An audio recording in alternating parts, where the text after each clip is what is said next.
Hello, this is Sheila Bender, and you're listening to In Conversation, discussions on writing and the writing life. Today we're talking with Tucson writer and poet Meg Files. Here's her bio. She's the author of novels Meridian 144 and The Third Law of Motion, as well as Home is the Hunter and Other Stories, The Love Hunter and Other Poems, and a nonfiction book, Galapagos Triptych, 3 Ways of Seeing the Galapagos Islands. A new edition of her instructional book, Writing What You Know, originally from Writer's Digest Books, is out from Allworth Press. She edited Lasting Poems on Aging. Her stories and poems have appeared in many publications, including Fiction, Writers' Forum, Oxford Magazine, The Tampa Review, and Crazy Horse. Her awards include a Breadloaf Fellowship, 2 Pushcart Prize nominations, and nominations for the Mountains and Plains Booksellers Award and the National Book Critics Circle Award. She was the James Thurber Writer-in-Residence at Ohio State University.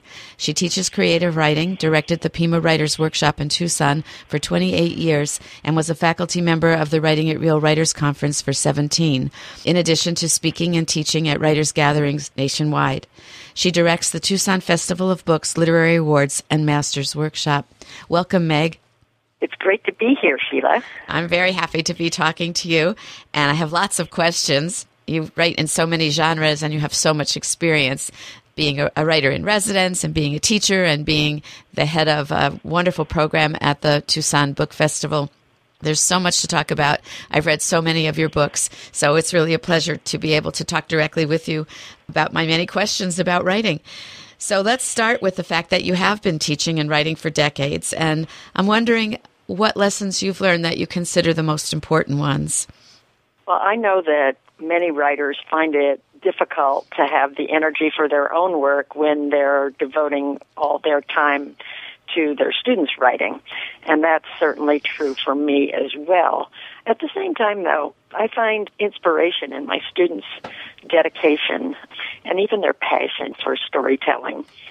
I'm sure that I'm a better writer for all the years of looking at what works and what doesn't work in other people's stories, and also in trying to explain my reasons. So I think that the teaching and the writing go together for me, and I find that my students energize me. What do you find the most exhilarating about teaching writing? I just absolutely love nurturing young talent, and, the not-so-young talent, too. I know, because you've nurtured me, and I would consider myself a not-so-young talent. So I want to thank you personally for that. And I love seeing those talented writers do the work so that they fulfill their talent. I love seeing their successes. But I also love those moments when a student just suddenly gets it, those breakthroughs. And I think that they kind of are mirrored when we're doing our own writing, when we suddenly get it, what we're writing about and what's supposed to happen next and what we accomplished. And I think, we talk sometimes about there being a two-way mirror between a reader and a writer in the writing itself. It's like one is looking into the heart and soul of the other. I think that's true in teaching, too. And I think that's the moment you're talking about, when suddenly we see each other. Do you think so? I think that's absolutely correct. I think that's right on. Well, with that, I love that your book about writing is out again and available, and I was hoping that maybe you could read a little bit from it. I would love to, and I'm very pleased to have this book out again. It's an updated version. It's got some new exercises and new samples of writing, and it's got some things removed. No references to typewriters anymore. And it's got new information, such as about writing blogs. We should repeat the title. This book is called Writing What You Know by Meg Files. Yes, thank you. So this is the opening to the book. When I was 7 years old, I believed I was going to die. Not just someday, as even then I knew we all were. No, I wasn't even going to get to wear my new spring coat and black patent shoes. In the hospital room, which my parents could visit only 2 specified hours a day, a mean nurse tried to make me swallow a pill the size of a ping-pong ball by holding my mouth shut until a doctor came in and let me spit the nasty pieces into his hand. Another nurse carried a tray to my bedside table, and on the tray was what looked like a small cage covered with a white cloth. I'm going to give you an animal, she said. That's when I got an early lesson in language. Animal and enema may sound alike, but they are altogether different. I've been diagnosed with leukemia. Nobody said, "You little girl are going to die now," even before the coloring of the Easter eggs. But I knew. My mother brought me a giant stuffed Easter rabbit too early. Case confirmed. There's a black and white photo of me propped against pillows with that stiff, tall rabbit beside me. I'm wearing a bed jacket. My hair has been brushed and arranged on my shoulders. I look as if I'm trying to be brave. Little girl's last photograph. It was the one that would be in the newspaper, no doubt. My parents bought me a Dale Evans wristwatch so I'd know when visiting hours neared, and maybe to show me I wasn't dying, for it was too expensive to waste on someone who wasn't going to be around to appreciate it. See? Time would keep on going for me, right along with the pistol in Dale's hand, ticking off the seconds. There in the high hospital bed, I wrote my first poems. They rhymed, badly. They were about wanting to fly and wondering why I couldn't. Then, I didn't die. I left the hospital dramatically by wheelchair. I was home in time to eat the last of the hard-boiled eggs with green and red and blue dye bleeding through the shell to the rubbery egg flesh. I had to wear brown lace-up corrective shoes, not the black patents, but I had not died. I'd been misdiagnosed, really, yet I understood the syllogism. I'd written poems, and I hadn't died. Therefore, poetry saved my life. Now I think of that flicking hand on the watch counting down the years. For me, writing and mortality are forever bound. Maybe writing is still saving my life. That's beautiful, Meg. Actually, it brings tears because I can feel the energy of that little girl and the way she's putting life together. And she's so smart. And she's so smart as an adult when she says that poetry is still saving, writing is still saving her life. Thank you. You write in so many genres, and I was wondering how that works for you in your life. How do you know you're going to write a poem? How do you decide what you have to write as a novel? How do you go about your articles, which I know you've done, and personal essays? For me, the edges among poetry, fiction, and nonfiction are kind of blurry. Whatever I'm writing, it seems that I need to find the voice for that particular poem or story or essay. And I'm working kind of at a sentence level. I'm searching for just the exactly right words, and I'm building sentences. Still, there are, of course, edges and boundaries, and nonfiction is bound to certain factual truth. I think that that's probably why I write more fiction than nonfiction. Basically, I'm a coward. I can tell everybody I made it all up. I know that writing poetry helps my prose. It teaches me lessons that carry right on over, just in terms of, paying attention to language and sound and imagery and the power of suggestion, subtext, what can't be put directly on the page. In my work, I oversee a program that includes freshman composition and developmental writing, and I coach and mentor new instructors. And one of the things I believe is that it's all creative writing. Certain stories, though, still want to be told as novels. Certain stories want to be told as poems. I call them all stories, but sometimes I'm not sure exactly how I decide. It's sort of a gut. Sometimes I start out writing something as a poem, and the limitations of poetry and the confinement of poetry, that sounds like a strange way to talk about poetry, but it does have a different sort of boundary. Sometimes that just isn't sufficient, and I need to tell the fuller story in greater detail in prose. So instinct, I guess, works for me more than anything else. I think, finally, though, I'm really a fiction writer. Sometimes I think we know what we are by what we read. I read a lot of poetry and creative nonfiction, but really what I'm obsessed with is novels.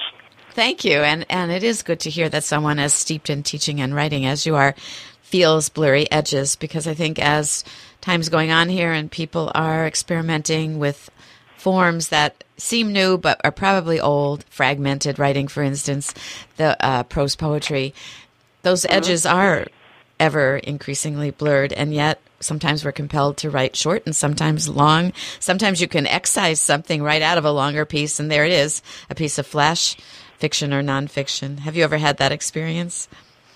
I have not. I don't know why, but I can't seem to write flash fiction. It just doesn't lend itself to me. Yeah. Well, I know in your teaching you sometimes use it, and so as models, and then people write longer perhaps from it.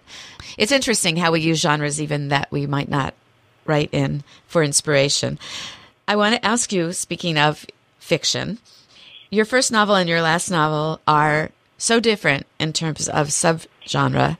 The first novel is a post-apocalyptic story, and the one more recent one is a story that's very grounded in a seemingly contemporary, or the past contemporary of a growing up of a young woman. What do you think? Why did you choose to start with such an unreal, hopefully, genre, apocalyptic, and then go to one that seems very, very grounded in life as we know it? It's interesting that you point out that Meridian 144 is set in the future and the third law of motion is set in the past, in the 60s, and I hadn't really put that together, how the books move around in time so differently. So there's sort of, well, one, I guess we might call the third law of motion kind of an historical novel, and the earlier book a projection into the future. To me, though, they really aren't that different. In both books, I wanted to explore the complexities of human nature, of relationships. Of course, there is a big difference in scope. I wrote Meridian 144 partly because I've always been interested in, obsessed by maybe, stranded on an island stories and after the bomb stories. And so I had the idea of combining the two and writing the story that I wanted to read, the one that I hadn't yet found, featuring a woman alone, or so she thinks, on an island after a nuclear holocaust. Setting the story in the future was a necessary way for me, I think, to look at a bigger picture rather than the zoom-in focus of the third law of motion. So I wanted to explore what seemed to me, at the time I wrote it anyway, to be our self-destructive nature as individuals and heck, as a species too. You are listening to KPTZ 91.9 Port Townsend. In case you've just joined us, you are listening to In Conversation with Sheila Bender, discussions on writing and the writing life. Today, Sheila is talking with Tucson writer Meg Files about her writing and her teaching career. It's haunting to hear you say that. I'm listening to you speak in a climate where it does look like our destructive, self-destructive natures are very apparent globally, nationally. So I think one of the things I've always felt about writing is that literature's predictive in a very frightening way. When what we think is, you said a projection into the future, that is fiction because you want to examine these forces in human nature. And then what? I mean, the things that writers have imagined seem accurate sometimes, maybe mostly. I heard your sigh. So I think maybe why I want to talk about the third law of motion is because it is a story with an ending that makes me feel good and brings me back to the smaller picture. And you accomplish this novel, which has a protagonist young woman and an antagonist young man.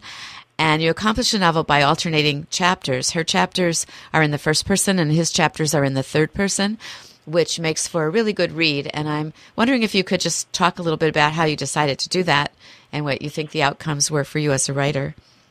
So as you are pointing out, this is a story about two young people who get themselves in trouble, as we used to say. And I originally was going to write this story just from the girl's point of view, just from Dulcie's perspective. But this story features domestic abuse, and she came across as too much a victim when I just presented her side of the story. So I felt that the bad boy, Lonnie, needed his own voice. And so I tried writing his chapters from a first-person perspective, but I just couldn't catch the sound of his voice from that I perspective. And so I tried third person for just a little bit of distance. I think that he perspective, as opposed to the I perspective, reflects Lonnie as a young man who is almost outside of himself, just a little bit outside looking at himself. And so it just felt right somehow. You use the word intuition, and now you're saying felt right. And I do think that that's the mystery of writing. Writers try to explain why they do what they do, and very often it is because it felt right or they had an intuition. And I think that's one of the things we love about writing is that there is mystery. But when you ride the tide of it, it feels right, and so we follow it. That's right. It's sometimes only from a retrospective perspective that we can explain why that might have been the right decision. Exactly. So we have to follow what feels right to get it right. You say that for you, the character felt too much like a victim when it was just her story all the way through, and what does that mean in writing terms? She was a victim. So what does that mean to you? I think that oversimplifies the people and the dynamics between them. I think it oversimplifies the situation. Nothing is so simple. Everything is complicated. And to present it only from one side, and it's not exactly sides either. That's not what I mean. She's not right and he's not wrong. She's a victim, yes, but she's also complicit in everything that goes on. She makes choices or fails to make choices. He's a victim, too, in his own way. And I don't want to oversimplify any human relationships or characters. So I think that's a wonderful thing to say, because I think it is why we read novels, to live in the complications. So one of the things that fascinates me is how you could move a story, a narrative arc forward, and have these two characters addressing the situation and not have things be repetitive for the reader. Like every chapter brings in something new. Every chapter tells us more about this relationship and the events and leads to anticipation about what's going to happen. So did you ever find yourself feeling that that was a battle you were having with yourself as a writer, how to keep this story moving without repeating? Well, I can see the danger in presenting the story back and forth from the 2 points of view. And one of the dangers is that it could have just become a, she said, he said right. kind of story with the same events presented and interpreted separately by each character. And there are stories that do that, and sometimes they're kind of interesting. But I think that would really limit this story. There are little bits of repetition here and there necessarily, but mostly the story just goes forward, just from shifting perspectives. I like to think that the reader gets to know the characters well enough to be able to imagine how each one would be thinking and feeling in reaction to the other one and to those particular events. So that's key. I hope it works. Well, it does, and that's key, I think. It explains for me how you approached it as a writer, that their reactions to one another, understanding that is key to how the story unfolds and doesn't repeat itself as they move along. I think it's quite an achievement to tell the story from 2 points of view, and we always feel we're in the story. So thank you for that explanation. And now I want to bring up a phrase that I've heard you use quite a bit since I've been around you while you're teaching, and you will tell your students not to be afraid of what's weird. In fact, you'll say, keep it weird. And I wondered if you could tell us a little bit about what that means to you as a teaching tool. As we speak, I'm wearing a T-shirt that says, Scuba. It's all about the weird stuff. I am a scuba diver, and I love the strangeness of being underwater. But when I talk to my students about writing weird or strange, I'm encouraging them, I think, to write the stories that only they can write in the ways that only they can write them. So I think that means not trying to figure out the formula or the conventional way or the correct way to tell a story, to write, or to imitate anybody, but to take the risks that they need to take with their material and with their style, too, with their voices. I might say a little bit more about what I mean by strange in terms of content, in terms of the telling, the manner of telling, the angle of the narration, letting in the insider stuff that each writer knows about in terms of close observation, in terms of language, and really the key, I think, is voice. All of those things lead to originality. I might quote G.K. Chesterton, who said, "The function of the imagination is not to make strange things settled, so much as to make settled things strange." That's wonderful. So the weird approach makes us see things, startles us into seeing things in new ways.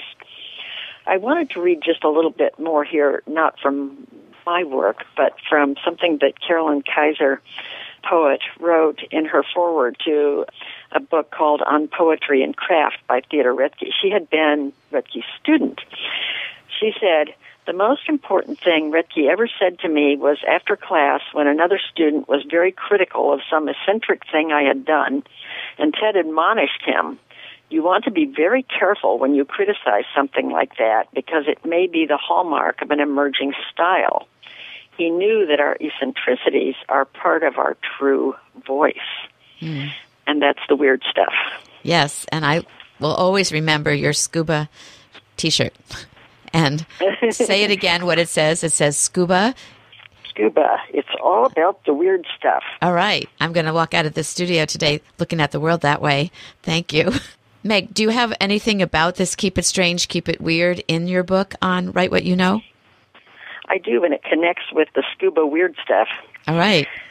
This is the opening of Chapter 2 called Facing Down the Monsters, Quieting the Fears That Hold Back Stories.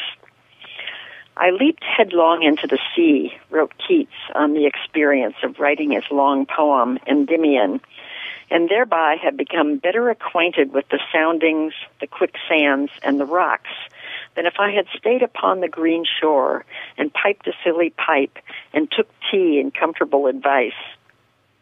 For writers, that green shore is a pretty place, a sweet place to hang out. We know its gentle flora and fauna, its bobwhites and dragonflies, its buttercups and soft grass. It is a safe place. The worst that can happen there is an ant or two and a potato salad. Those who rest on the shore may write some lovely poems, some clever tales, some suitable for the grandchildren recollections. However, it is only by jumping into the deep that we may, sometimes, create fresh, surprising, or profound writing. We may pass seaweed strangely blossoming underwater on our way down. We may encounter an ill-tempered anaconda powerful enough to crush a deer. We may discover odd creations such as the dugong with its front limbs like arms and at the end not legs but a tail. We will find strange beauty, danger, and bizarre connections. In the depths we may find squid making ink clouds around themselves or white eyeless fish, or some memories want to hide and some images want to be blind. It is only by jumping into the murky and the unknown that we stand a chance of discovering our truths. Ah, thank you. That's very encouraging and very beautiful, and especially knowing that you're a scuba diver and have taken those images that you see to heart. So before we close, Meg, can you quickly tell us what your teaching plans, your writing projects are right now and in the near future? I'm going to be teaching a couple of sections of a novel writing class that I love doing. And right now I'm spending some time trying to figure out which novels I want to teach in this coming semester. I do different novels every semester. I'm kind of reconnecting with my own post-apocalyptic story and thinking about choosing 3 more recent apocalyptic stories for the theme for this semester. I'm also going to teach a poetry writing class. I'm continuing to work on a novel I've been working on for some time about growing up in the American West. So I'm hoping I'll have some more time to get back to that. That sounds excellent. And I know that you'll continue to be inspired by your students and they from you. Meg, can you give us information on how to find more out about you online? I have an Amazon page, and so you can find me there. And my website, I hope, will be revived soon. It's megfiles.com. All right, and then we look for you on Amazon by Meg Files author page. I think is the way you search for it. I want to thank you so very much for this conversation. It's been exhilarating for me, and I look forward to talking with you again in the near future. Thank you. Thank you so much. I love talking with you about writing. You have been listening to In Conversation, Discussions on Writing and the Writing Life with Sheila Bender. For more of Sheila's interviews, please go to Sheila's website, www.writingitreal.com/audio. In Conversation is produced by Sheila Bender and edited by Charlie Fleischman. Announcer is Kurt Vanderslice.